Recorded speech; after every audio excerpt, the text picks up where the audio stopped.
कि जात पात की विदाई का नारा देने वाले धीरेन्द्र शास्त्री की यात्रा के समापन वाले मंच पर जो लोग अग्रणी पंक्ति में बैठे हैं वो किस जाति के हैं? स्वाभाविक है कि उनकी जाति के सजातीय बंधु ज्यादा होंगे, और इसलिए भी ज्यादा होंगे क्योंकि वो भागवत पढ़ना, कथाएं पढ़ना और इस तरीके के प्रवचन करना, उसमें वो लोग ज्यादा भूमिका निभाते हैं। इसमें मुझे कोई बुराई नहीं। लेकिन आश्चर्य मुझे तब हुआ जब मुझे पता चला कि उस मंच पे एक भी कोई व्यक्ति अन्य जाति का नहीं था। देखिए, जाति पाति की विदाई की बात हो रही है। कहा यह जा रहा है कि धर्म सबका है, और जब मैं सवाल पूछता हूं कि धर्म सबका है तो मंदिर सबका क्यों नहीं, तो उसका जवाब धीरेन्द्र शास्त्री नहीं देते। लेकिन उस मंच पे सिर्फ एक ही जाति के व्यक्तियों का कब्जा।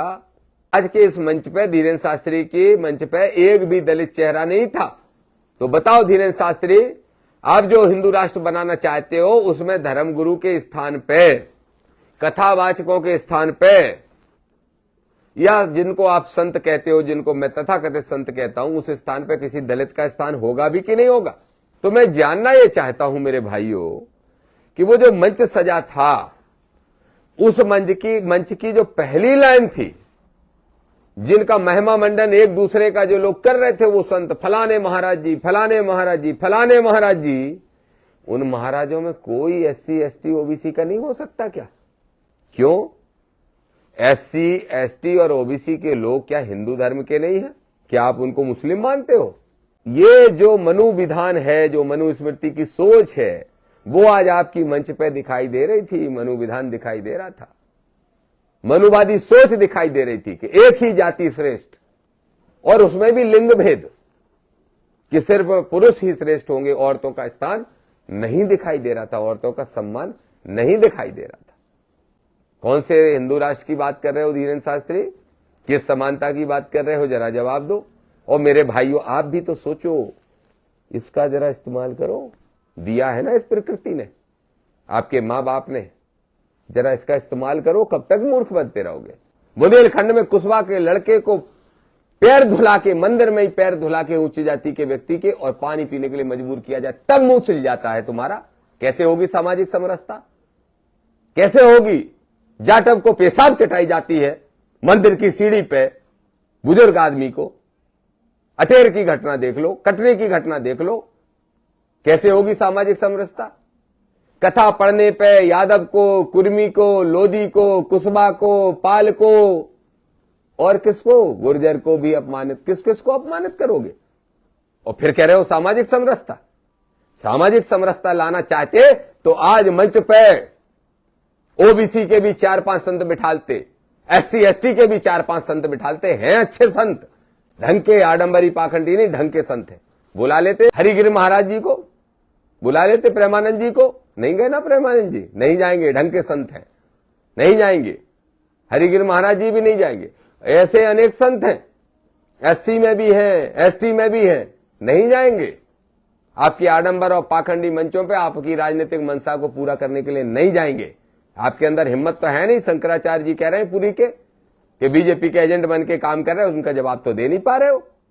तो लोगों को मूर्ख बनाना बंद करो। जाग गए हैं लोग, आपने भी देख लिया होगा, आपकी PR टीम ने भी बता दिया होगा, धीरेन्द्र भाई सबने बता दिया होगा कि इस बार लाखों लोग विरोध कर रहे हैं इस आडंबर पाखंड का, और दामोदर का यही काम है। अभी लाखों कर रहे हैं, कल करोड़ों करेंगे। सम्मानीय साथियों, आप सभी को जय ज्योति, जय भीम, जय संविधान, और सभी को प्रणाम। आप जैसा जानते हो कि आज ही धीरेन्द्र कृष्ण शास्त्री की गैर संवैधानिक यात्रा पूर्ण हुई है। 10वां दिन आज पूर्ण हुआ वृंदावन में। आज आवश्यक है आप सभी से अपने विचार साझा करना और आगे की रणनीति पे आप सभी साथियों से चर्चा करना। सबसे पहले तो कुछ सवाल हैं जो कि बहुत ही कठोर कह सकते हो आप उनको, मुश्किल कह सकते हो उनका जवाब देना धीरेन्द्र शास्त्री या उनके समर्थकों के लिए। और सवाल यह है कि मैं आज देख रहा था, जब यात्रा का समापन कार्यक्रम वो करने जा रहे थे, जिसपे उनके गुरु भी पहुंचे हुए थे। तब मैंने देखा और अपने साथियों के साथ मैंने जब देख रहा था तो मैंने पूछा टीवी पे देखते हुए कि भाई ये जो संत बैठे हैं मंच पे, तो मेरा आप सबसे निवेदन है कि एक बार गूगल करके उस फोटो को जरूर देखिए जो आज की मंच सजी थी धीरेन्द्र कृष्ण शास्त्री की यात्रा का समापन कार्यक्रम का जो था, उसकी जो मंच सजी थी। धीरेन्द्र शास्त्री बैठे थे, उनके गुरु बैठे थे, उनके गुरु भाई बैठे थे, देवकी नंदन बैठे थे, अनिरुद्धाचार्य बैठे थे, एक और हैं कोई उपाध्याय जी वो बैठे थे, और ऐसे बहुत सारे संतों को, कुछ को तो मैं जानता हूं, संत नहीं कहूंगा सॉरी, कथावाचकों को मैं जानता हूं जो मंच पे बैठे थे। तो मैंने मेरे साथियों से पूछा कि ये सब किस जाति के लोग हैं। तो मेरे साथियों ने बताया, जो उन लगभग सभी को जानते थे, पहली लाइन में जो लोग बैठे थे उनको भी जानते थे, और दूसरी तीसरी लाइन के भी जो लोग दिख रहे थे उनको भी जानते थे। तो उस मंच से बातें तो हो रही थी हिंदू को एक करने की, बातें हो रही थी जाति पाति व्यवस्था को खत्म करने की। तो मेरे मन में ये सवाल उठना बड़ा स्वाभाविक सा था कि जात पात की विदाई का नारा देने वाले धीरेन्द्र शास्त्री की यात्रा के समापन वाले मंच पर जो लोग अग्रणी पंक्ति में बैठे हैं वो किस जाति के हैं।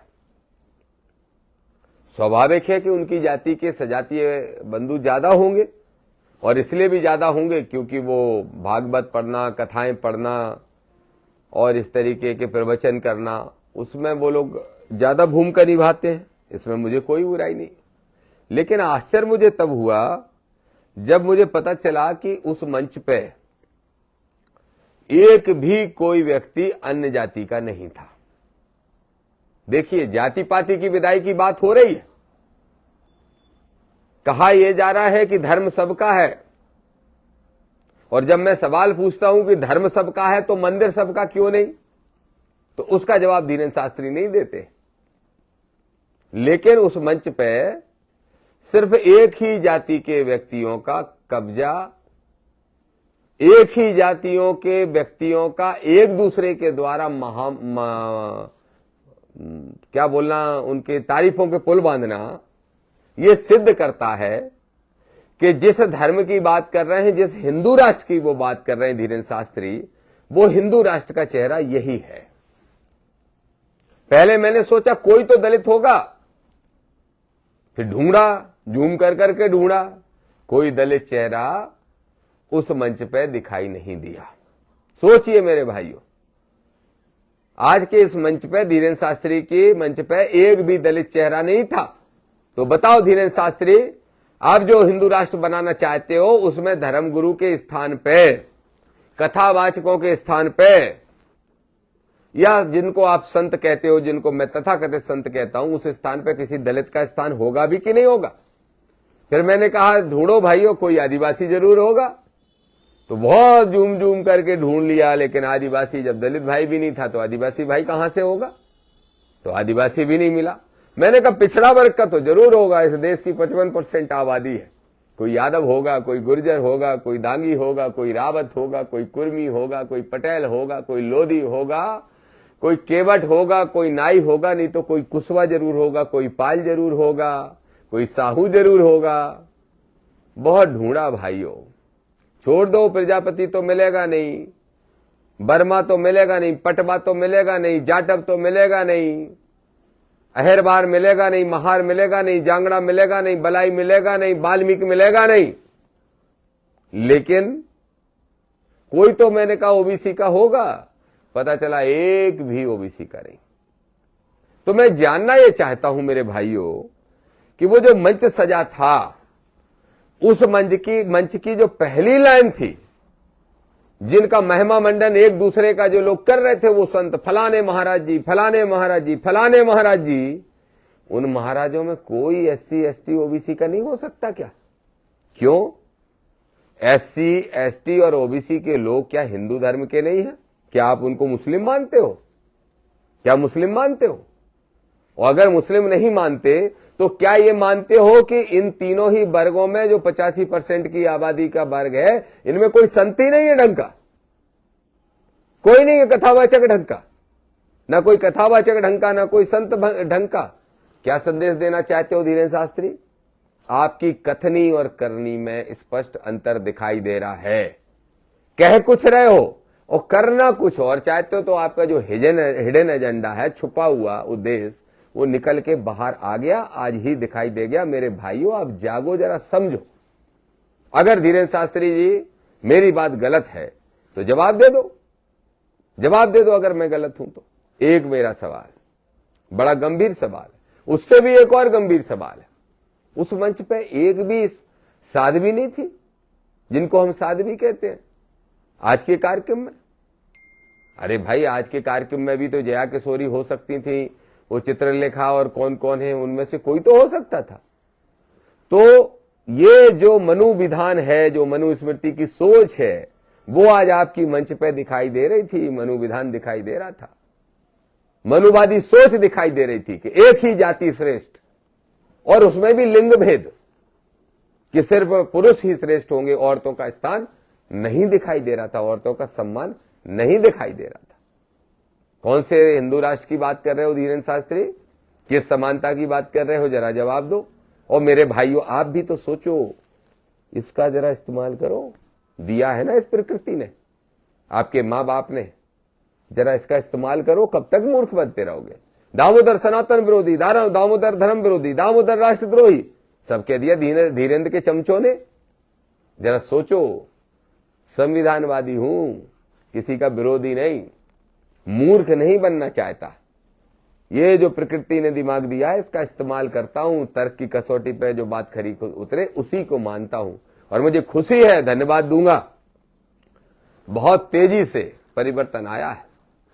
जब इस मुहिम की मैंने शुरुआत की थी, हमारे दलित पिछड़ा समाज संगठन के लोगों ने, फिर आजाद समाज पार्टी के हमारे साथियों ने, हमारे भाइयों ने, भीम आर्मी के हमारे भाइयों ने, ओबीसी महासभा के हमारे भाइयों ने, और अनेक संगठन के लोगों ने, आदिवासी संगठन के लोगों ने भी, और अनेक संगठन के लोगों ने, सबने साथ देना शुरू किया। मैं देख रहा हूं आज पहली धीरेन्द्र की यात्रा में कोई विरोध के सुर नहीं उठे थे, और दूसरी धीरेन्द्र की यात्रा में लाखों लोग विरोध करने अब खड़े हो गए। मुझे इस बात की तसल्ली है, इस बात का संतुष्टि है कि निश्चित रूप से जो जागरूकता अभियान के रूप में हमने चलाना शुरू किया था, वो शुरू हो चुका है।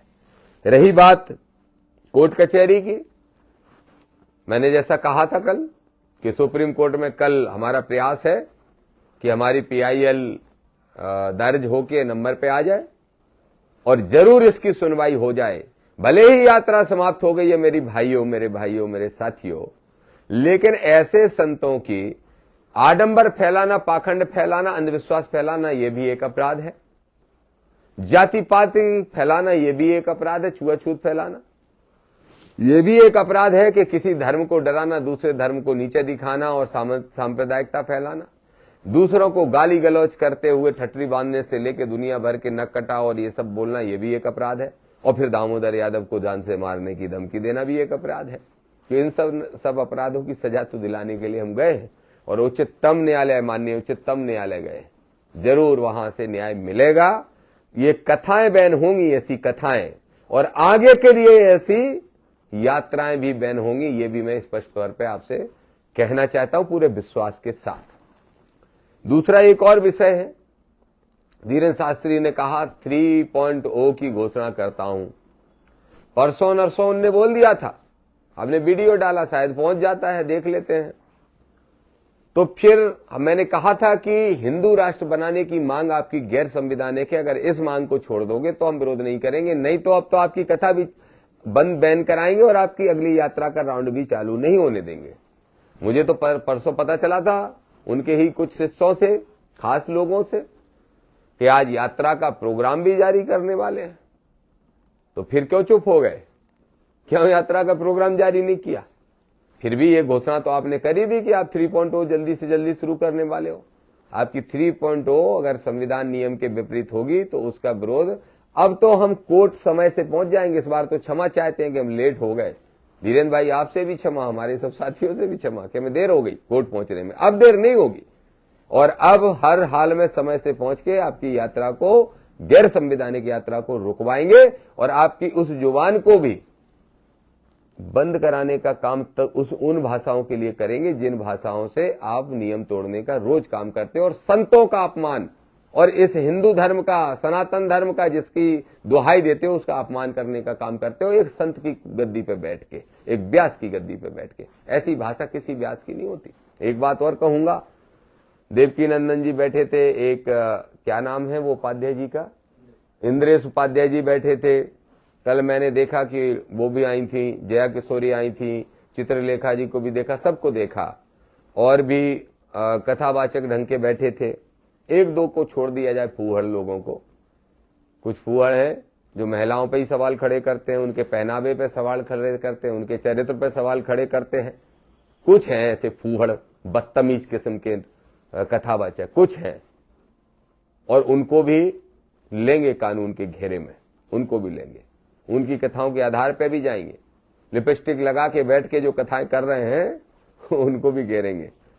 और ये अनर्गल जो बयानबाजी कर देते हैं, जो नारियों को पूजते हैं मंदिर में, लेकिन सामने बैठी हुई नारियों को या घर में रही नारियों को दूसरे दर्जे का समझते हैं, उनको भी कानून का सबक सिखाना जरूरी है, सिखाएंगे।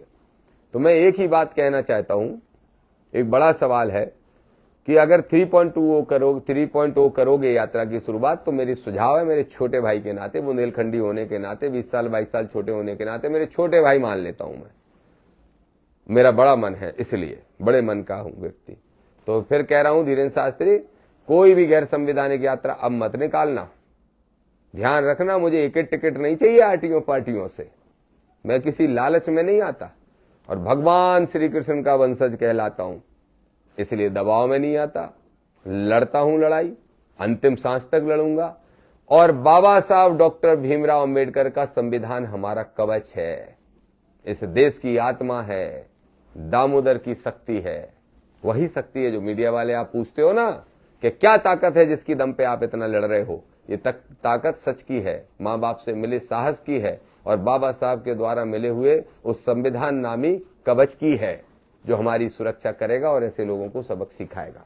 एक बात और कहना चाहता हूं, बहुत बड़ा और बहुत अहम सवाल है मेरे भाइयों,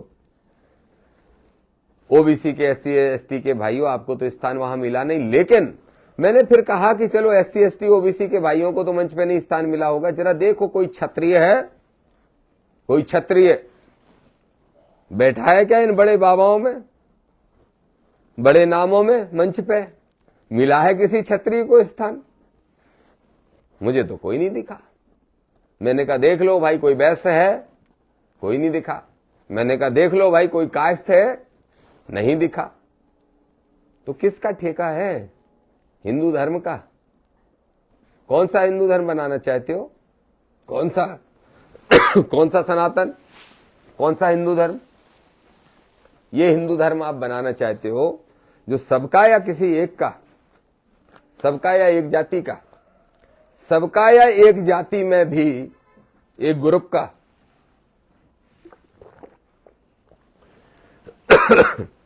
तो मैं एक ही बात कहूंगा मेरे साथियों,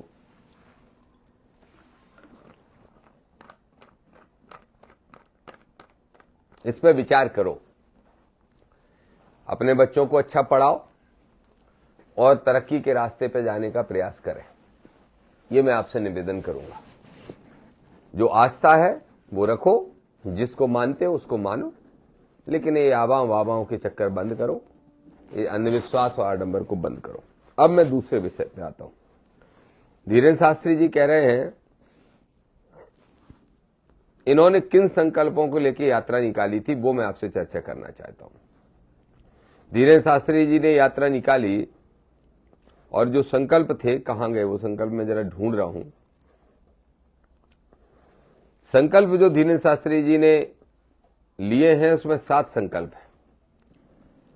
पहला संकल्प था, यह है उनका पोस्टर जो मैं आपको दिखा रहा हूं, देख लीजिए। ये धीरेन्द्र शास्त्री के हैंडल से प्रॉपर ये जारी हुआ है और सब जगह आप सब ने देखा है, जगह जगह पहुंचा है सोशल मीडिया से। सनातन हिंदू पद यात्रा, एकता पद यात्रा। तो मैं ये पूछना चाहता हूं, ऐसे हिंदुओं को एक करोगे क्या? किसी भी जाति के व्यक्ति को धार्मिक मामलों में कोई सम्मान नहीं, कोई स्थान नहीं, ऐसे हिंदू एक करोगे?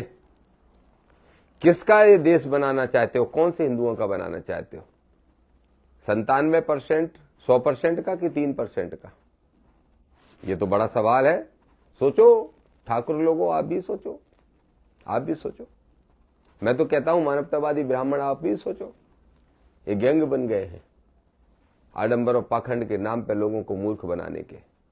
इनसे आपको, हमको, सबको बाहर निकलना चाहिए और जितने जल्दी मानवतावादी रास्ते पे चल के संविधानवादी बनोगे उतने ही जल्दी देश का विकास होगा। अब ये मैं चर्चा कर लेता हूं आपसे जल्दी इन 7 संकल्पों के बारे में। और ये 7 संकल्प क्या हैं? ये 7 संकल्प हैं, मां यमुना का शुद्धिकरण हो। यमुना नदी के बारे में बात कर रहे हैं।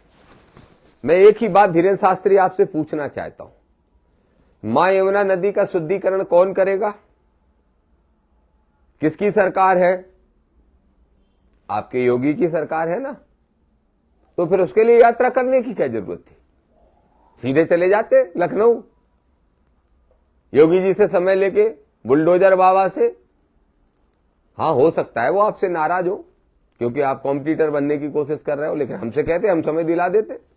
चले जाओ योगी बाबा के पास और सीधा कह दो कि मां यमुना का शुद्धिकरण कर दो। ये उनसे आप मांग कर सकते थे। दूसरा, श्री कृष्ण जन्मभूमि का मंदिर, ये भी उत्तर प्रदेश का मामला है। ब्रज परिसर को पुराना स्वरूप प्राप्त हो, ये भी तो उत्तर प्रदेश सरकार का डिसीजन था। ये भी आप योगी बाबा से कर सकते थे। इसके अलावा जो और मांगे हैं, ये दोनों मांगे उत्तर प्रदेश सरकार से संबंधित है। तो इसके लिए पद यात्रा क्यों? मेरे भाइयों जरा सोचो तो, धीरेन्द्र ने किन मुद्दों को लेकर पद यात्रा की है? मां यमुना का शुद्धिकरण, ब्रज परिसर को पुराना स्वरूप प्राप्त हो, तो ये निर्णय कौन करेगा? हम और तुम करेंगे कि वो सरकार करेगी? इन्हीं की सरकार, इन्हीं की विचारधारा की सरकार, इन्हीं के मुंह बोले भाई प्रधानमंत्री नरेंद्र मोदी जी हैं। योगी जी की भी ये 4 दिन पहले तारीफ कर रहे थे कि वो यात्रा में आ जाएं, पर नहीं आए योगी। आश्चर्य की बात है, योगी तो नहीं आए। उत्तर प्रदेश की सरकार के अंतरिम मंत्री कोई नहीं आए। उत्तर प्रदेश सरकार की भाजपा का कोई नेता ही नहीं आया। नहीं आए होंगे शायद योगी जी के डर से। तो मां यमुना की नदी का शुद्धिकरण हो, चाहे ब्रिज परिसर को पुराना रूप देना हो, ब्रिज परिसर को पुराना स्वरूप प्राप्त हो, ये दोनों ही मुद्दे योगी सरकार के थे। तो इसके लिए यात्रा की जरूरत थी क्या मेरे भाइयों? जरा सोचो। अब आते हैं दूसरे मुद्दे पे। भारत हिंदू राष्ट्र घोषित हो, कौन करेगा? SC ST OBC या ब्राह्मण या ठाकुर? छतरपुर का, मध्य प्रदेश का, यूपी का, बिहार का, कहां का व्यक्ति करेगा? केंद्र की सरकार करेगी ना। पूर्ण मोहम्मद से तो बैठी है केंद्र की सरकार और प्रधानमंत्री आपके मुंह बोले भाई है, करा लो। यहां काय को उल्टे चल के आए? अरे छतरपुर से चल के अगर दिल्ली जाते कि हम प्रधानमंत्री जी से ही मांग करने जा रहे हैं, हो सकता है हम लोग भी कह देते जाओ जाओ भाई करा लो। तो ये मांग किससे कर रहे हो धीरेन्द्र शास्त्री? काहे को व्यर्थ का बेवकूफ बना रहे हो? सोचो मेरे भाइयों जरा। भारत हिंदू राष्ट्र घोषित हो, गौ माता राष्ट्रमाता घोषित हो, कौन करेगा? केंद्र की सरकार ही करेगी। एक और विषय है, अवैध धर्मांतरण एवं लव जिहाद पर रोक लगे, कौन लगाएगा देश भर में? केंद्र सरकार लगाएगी। ये 3 मुद्दे जो हैं, 3 मुद्दे थे उत्तर प्रदेश की सरकार के और 3 मुद्दे थे केंद्र की सरकार के। उत्तर प्रदेश में बैठे हैं योगी और देश में बैठे हैं मोदी। करा लो धीरेन्द्र शास्त्री, और नहीं करे तो लखनऊ की तरफ चढ़ाई कर दो एक बार छतरपुर से। जरा भी हिम्मत है तो, जरा आडंबरी पाखंडी नहीं हो तो, जरा भी अगर ढंग के काम करना चाहते हो, जनता को मूर्ख बनाना बंद करना चाहते हो तो करो बंद कराना और जाओ, निकलो छतरपुर से, चले जाओ अपने बाबा बागेश्वर धाम से, निकल जाओ और चले जाओ एक बार योगी के पास और कह दो ये 3 मुद्दे पूरे करो। वो नहीं करें तो आंदोलन करो, हम तो आंदोलनकारियों का साथ देते, कर लो आंदोलन, आ जाओ मैदान में। और 3 मुद्दे हैं मोदी जी के, तो अमित शाह जी ने ठोक के कह दिया नहीं, हिंदू राष्ट्र नहीं बनेगा, ये सभी धर्मों का राष्ट्र रहेगा। जाओ अमित शाह के खिलाफ करो आंदोलन। अरे आंदोलन तो छोड़ो, एक बयान देके तो देख लो, हिम्मत है तो। किसको बेवकूफ बना रहे हो धीरेन्द्र शास्त्री? आप किसको मूर्ख बना रहे हो? काहे के लिए ये यात्रा की? क्यों पूरे आने जाने वाले लोगों को लगातार 10 दिन तक परेशान किया? क्यों अव्यवस्थाएं की? क्यों इस देश की प्रदेश की पुलिस व्यवस्था सिक्योरिटी एजेंसीज को परेशान किया? इसका जवाब है आपके पास। हम लेंगे जवाब कोर्ट से एक एक, ना सिर्फ आपसे, उन सरकारों से भी, और ना सिर्फ उन सरकारों से, उन अधिकारियों से भी हम लेंगे जवाब। संविधानवादी लोग जिंदा है, संविधान जिंदा है, न्यायपालिकाएं जिंदा है, इस बात का ध्यान रखना। एक और विषय है, सामाजिक समरसता हो। सामाजिक समरसता हो कहां? देश में, लेकिन बुंदेलखंड में ना हो। बुंदेलखंड में कुशवाहा के लड़के को पैर धुला के, मंदिर में ही पैर धुला के उच्च जाति के व्यक्ति के, और पानी पीने के लिए मजबूर किया जाए, तब मुंह छिल जाता है तुम्हारा। कैसे होगी सामाजिक समरसता? कैसे होगी? जाटव को पेशाब चटाई जाती है मंदिर की सीढ़ी पे, बुजुर्ग आदमी को। अटेर की घटना देख लो, कटरे की घटना देख लो। कैसे होगी सामाजिक समरसता? कथा पढ़ने पे यादव को, कुर्मी को, लोधी को, कुशवाहा को, पाल को, और किसको? गुर्जर को भी अपमानित। किस किस को अपमानित करोगे? और फिर कह रहे हो सामाजिक समरसता। सामाजिक समरसता लाना चाहते तो आज मंच पे ओबीसी के भी 4-5 संत बिठालते, SC ST के भी 4-5 संत बिठालते हैं। अच्छे संत, ढंग के, आडंबरी पाखंडी नहीं, ढंग के संत हैं।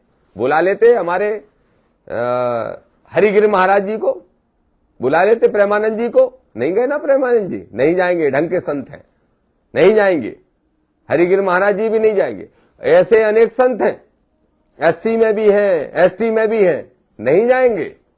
आपकी आडंबर और पाखंडी मंचों पे आपकी राजनीतिक मंशा को पूरा करने के लिए नहीं जाएंगे। आपके अंदर हिम्मत तो है नहीं। शंकराचार्य जी कह रहे हैं पुरी के कि बीजेपी के एजेंट बन के काम कर रहे हो, उनका जवाब तो दे नहीं पा रहे हो। तो लोगों को मूर्ख बनाना बंद करो। जाग गए हैं लोग, आपने भी देख लिया होगा, आपकी PR टीम ने भी बता दिया होगा, धीरेन्द्र भाई सबने बता दिया होगा कि इस बार लाखों लोग विरोध कर रहे हैं इस आडंबर पाखंड का, और दामोदर का यही काम है। अभी लाखों कर रहे हैं, कल करोड़ों करेंगे, करोड़ों। ये ध्यान रखना। इसलिए अभी भी मेरी सलाह है, ये आडंबर पाखंड, ये झूठी यात्राएं निकालना, लोगों को मूर्ख बनाना, ये सब बंद करो। और खास तौर पे गैर संवैधानिक बात, हिंदू राष्ट्र घोषित हो। क्यों भैया? 146 करोड़ में से 120-25 करोड़ हिंदू रह रहा है। अभी क्या ये हिंदू राष्ट्र घोषित, अघोषित रूप से घोषित नहीं है क्या? हिंदू खतरे में, हिंदू खतरे में, हिंदू खतरे में। 40 साल जब आप पैदा भी नहीं हुए थे तब से, उसके 20 साल पहले से ये कहानियां सुनते आ रहे हैं हम, एक पार्टी को खड़ा करने के लिए। हिंदू राष्ट्र खतरे में, कहां से खतरे में हो जाएगा? 80-85% की आबादी वाला धर्म कैसे खतरे में हो जाएगा? और फिर अगर 85% इसमें खतरे में होता है तो फिर हम बात करते हैं कि हम 85% SC ST OBC के लोग अन्याय झेल रहे हैं। तब आप कहते हो कैसे अन्याय हो रहा है? ऐसे हो रहा है अन्याय, धर्म के नाम पे नीचे भीड़ इकट्ठी करके तो बिठा लोगे हमारे SC ST OBC के लोगों को ही नहीं, बल्कि सामान्य वर्ग के भी लोगों को। लेकिन मंच पे स्थान मिलेगा एक जाति विशेष के भी उन व्यक्तियों को, वो एक जाति के भी अच्छे संतों को नहीं, ब्राह्मण समाज में जन्मे अच्छे संतों को नहीं दोगे स्थान। क्यों नहीं दे पा रहे हो? जो बाबा पूछ रहा है कि सिर्फ यात्रा रोटी रोटी की है कि रोटी बेटी की भी है, किसी बाबा ने पूछा, दे दो जवाब, हिम्मत है तो। बहुत सारे संत पूछ रहे हैं, दे दो जवाब हो तो इसलिए मैं इस फेसबुक लाइव के माध्यम से आप सब साथियों से कहना चाहता हूं, मेरे भाइयों, मूर्ख बनना बंद करो, मूर्ख बनना बंद करो। और एक बात मैं और कहूंगा कि जब तक धर्म के नाम पे, आडंबर के नाम पे मूर्ख बनते रहोगे, आपका शोषण होता रहेगा, आपका विकास रुका रहेगा। हमारे OBC के भाई मध्य प्रदेश में 13% होल्ड हटाने के लिए हजारों अभ्यर्थी इंतजार कर रहे हैं। मैं कहूंगा सभी साथियों से आंदोलन करें, सरकार के सामने हम अपनी ताकत दिखाएं और निश्चित रूप से हम आरक्षण प्राप्त करें। एक और विषय, जब मैंने कहा कि धीरेन्द्र शास्त्री की गैर संवैधानिक यात्रा के जवाब में हम संविधान बचाओ यात्रा निकालेंगे, तो फिर क्या किया गया आपको मालूम है? प्रदेश के बड़े बड़े अधिकारियों से लेके जहां जहां से हमारी यात्रा निकलनी थी, जिन जिन विधानसभा क्षेत्रों से, जिन जिन सब डिवीजन से, तहसीलों से, वहां के तहसीलदार, वहां के SDMs, वहां के कलेक्टर SP सबने बात करके बड़े अधिकारियों से, और जब मैं नहीं माना तो सीधा पाबंदी लगा दी यात्रा निकलने पे, लेटर जारी कर दिए। मेरा एक ही सवाल फिर है, मानवतावादी लोगों, संविधानवादी लोगों, भारत के लोगों, हिंदू हिंदू हिंदुस्तान, भारत भारत और फिर भारत। ये भारत है, हमारा है, तुम्हारा है, इनका है, उनका है, सबका है, किसी एक की बापोती नहीं है। स्पष्ट सुन लो। और फिर मैं कह रहा हूं, कितने शर्म की बात है इन सरकारों के लिए जो संविधान के प्रति लोगों को जागरूक करने के लिए, अपने हक अधिकारों को जागरूक करने के लिए निकाल रहा है, लोगों को अधिकार बताना चाहता है, मूलभूत अधिकारों के प्रति जागरूक करना चाहता है, उस संविधान बचाओ यात्रा को तो रोकोगे। और ये 28 साल का नौजवान नियम कानून की धज्जियां उड़ाते हुए, भारतीय संविधान को की धज्जियां उड़ाते हुए, बाबा साहब डॉक्टर भीमराव अंबेडकर का अपमान करते हुए खुलेआम 3 राज्यों में यात्रा कर रहा है, उसको सुरक्षा, सारी व्यवस्थाएं। ये कितने शर्म की बात है। लेकिन हमारी संविधान बचाओ यात्रा को रोक नहीं पाओगे। सुन लो शासन प्रशासन के लोगों और सुन ले सरकारें, रोक नहीं सकते सच्चाई को, रोक नहीं सकते इस आंदोलन को। ये आंदोलन है सामाजिक न्याय का, ये आंदोलन है मानवता का, ये आंदोलन है संविधान को बचाने का। करेंगे हम यात्रा, हमने कह दिया। सांसद आदरणीय भाई चंद्रशेखर आजाद जी, जो कि आजाद समाज पार्टी, हमारी पार्टी भीम आर्मी सब अध्यक्ष भी हैं, प्रमुख भी हैं और सदन के ऊपर आवाज उठाते हैं और कई सांसद उनका साथ देते हैं। वो आ रहे हैं 6 तारीख को ग्वालियर। प्रशासन कहेगा परमिशन नहीं देंगे। कैसे नहीं दोगे, क्यों नहीं दोगे भाई? हम जाएंगे न्यायपालिका, लेकिन परमिशन लेके आएंगे और करेंगे बड़ी रैली। और वहीं से फिर भाई चंद्रशेखर आजाद जी ही हरी झंडी दिखाएंगे, फिर निकलेंगे हम पूरे प्रदेश में यात्रा लेके और करेंगे यात्रा। सारे संगठन, सामाजिक संगठनों को साथ लेके करेंगे, हर जाति, हर वर्ग, हर धर्म का और मानवतावादी सामान्य वर्ग के लोग भी उसमें हमारे शामिल होंगे। कई साथियों ने सहमति दे दी है और कई साथ में रहेंगे। हमारी लड़ाई किसी जाति, किसी वर्ग, किसी धर्म के लिए नहीं, बल्कि संविधान के लिए और बराबरी के हक अधिकार के लिए और समानता के लिए होगी। एक और बात स्पष्ट तौर पे कह दूं, आज मैं देख रहा हूं कि 3.0 यात्रा के विरोध में अब हम मध्य प्रदेश के हाई कोर्टों में भी जा रहे हैं। अभी से जा रहे हैं, क्योंकि घोषणा तो हो ही गई है। घोषणा तो भाई साहब ने करी दी, हमारे छोटे भाई ने, कि हम करने वाले हैं जल्दी ही। पहले तो कार्यक्रम जारी कर रहे थे, पर जो भी चेतावनी समझ में आई हो, तो अभी कार्यक्रम न जारी करते हुए हम जल्द ही करने वाले हैं।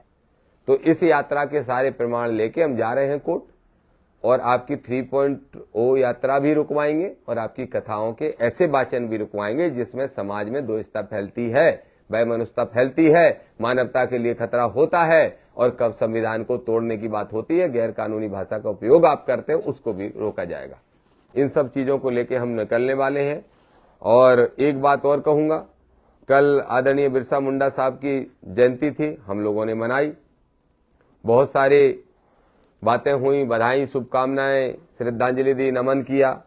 लेकिन एक बड़ा सवाल है, सिविल जज के जो परिणाम आए हैं परसों, वो बहुत ज्यादा दुखी करने वाले हैं, बहुत ज्यादा चिंता करने वाले हैं, चिंतित करने वाले हैं, क्योंकि 121 पद थे एसटी के, एक भी पद नहीं भरा गया। 18 पद थे एससी के, एक मात्र पद भरा गया। 9 पद थे ओबीसी के, 5 पद मात्र भरे गए, 4 खाली छोड़ दिए गए। और 43 पद थे अनरिजर्व सभी के लिए, उसमें से 41 भर गए। तो सोच लो आरक्षण को खत्म करने का कैसे षड्यंत्र चल रहा है। 13% का होल्ड अभी तक रुका ही हुआ है। सरकारें झूठे वादे कर रही हैं, मुख्यमंत्री जी कह कुछ रहे हैं, कर कुछ रहे हैं, तो ऐसे कैसे होगा। तो यही बात मैं आपसे करना चाहता था। दूसरी मैं एक बात और कहूंगा कि बहुत सारे 10 दिन में मैंने 10 लगातार सवाल पूछे, धीरेन्द्र शास्त्री के पास जवाब नहीं था। तो जब भी वो रात्रि को विश्राम करते थे तो एक ही जवाब देते थे कि कुछ लोग मेरी यात्रा रुकवाना चाह रहे, फलाने श्रीमान यात्रा रुकवाना चाह रहे, नक्कटा ठठरी के बेखत कैसे रुकवा रहे। किसकी ठसक है? सरकार की। सरकार से ऊपर न्यायालय बैठी है, जनता बैठी है, ये ध्यान रखना। तो इसलिए सारे विषय मेरे आज के आ गए।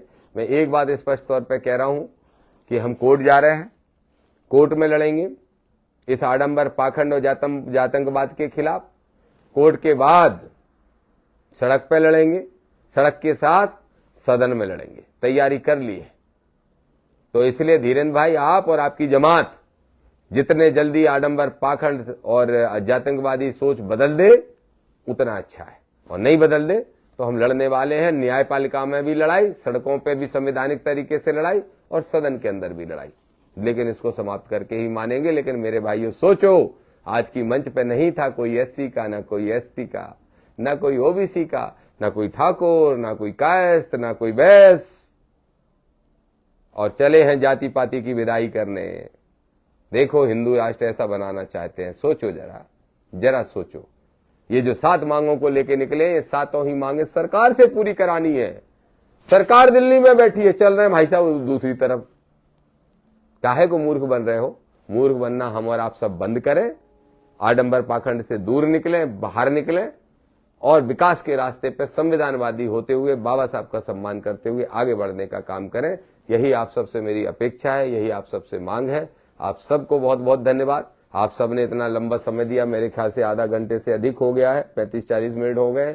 आप सबने समय दिया, आपको धन्यवाद। मीडिया के उन साथियों को भी धन्यवाद जो ऐसी विपरीत परिस्थिति में भी साहस करके सच्चाई और संविधानवादी सोच को दिखाने का काम कर रहे हैं। उनको भी बहुत बहुत धन्यवाद। जो नहीं दिखा पा रहे हैं बड़े लोगों के किसी भी प्रभाव के कारण, उनसे कहूंगा साहस करिए, आप भी दिखाइए। आपकी जिम्मेदारी तो और ज्यादा है, मुझसे भी ज्यादा है, और निश्चित रूप से आप जिम्मेदारी को अच्छे से निभाते हो। इसके लिए आप सबको धन्यवाद। आप सबको धन्यवाद, और ये आपसे अपील, तैयार रहिए आंदोलन के लिए।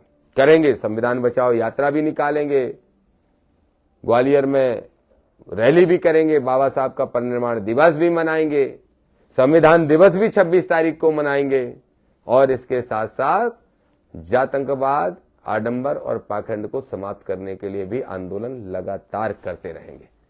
आप सबको प्रणाम। जय ज्योति, जय भीम, जय संविधान। आप सभी को नमस्कार।